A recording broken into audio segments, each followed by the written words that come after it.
सांगलीत पहिल्यांदा श्री साईबाबा यांनी स्वतः वापरलेल्या पादुकांचं दर्शन होणार आहे।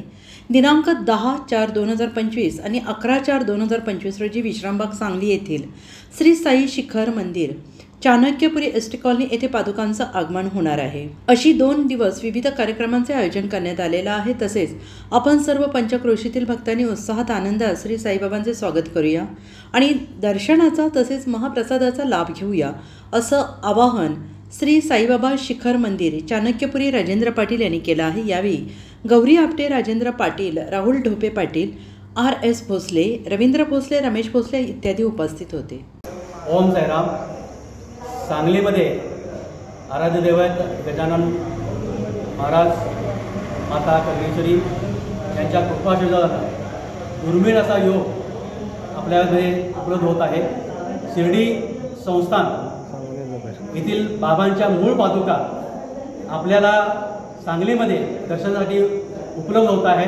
हा दुर्मिळ योग आहे, कारण शिर्डीमधून पादुका बाहेर येणं हा खरं म्हणजे एक दुर्मिळ योग आहे आणि त्याचा प्रथम मान आपल्या सांगलीकरांना मिळालेला आहे। तर यामध्ये सर्व सांगली जिल्हा पंचक्रोशीमधील सर्व भक्तांनी त्यामध्ये सहभागी व्हावं, दर्शनाचा लाभ घ्यावा।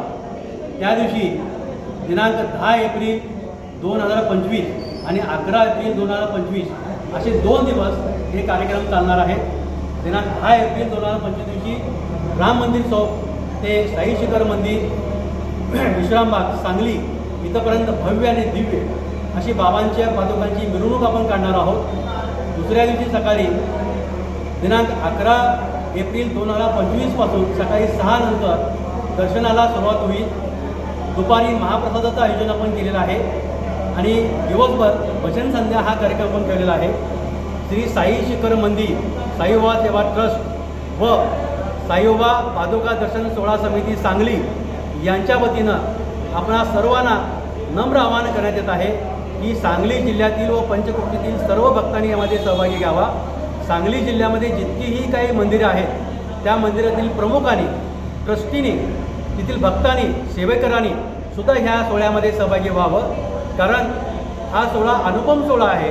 त्यामुळं देव आपल्या घरी येत आहेत, त्यांचा आदर स्वागत मोठ्या प्रमाणात आपण सर्वांनी मिळून करूया। त्यामध्ये सर्वांनी सहभागी व्हावा अशी नम्र आवाहन आम्ही सर्वांनी म्हणून आपल्याला करत आहोत। ओम साईराम, ओम साईराम, ओम साईराम।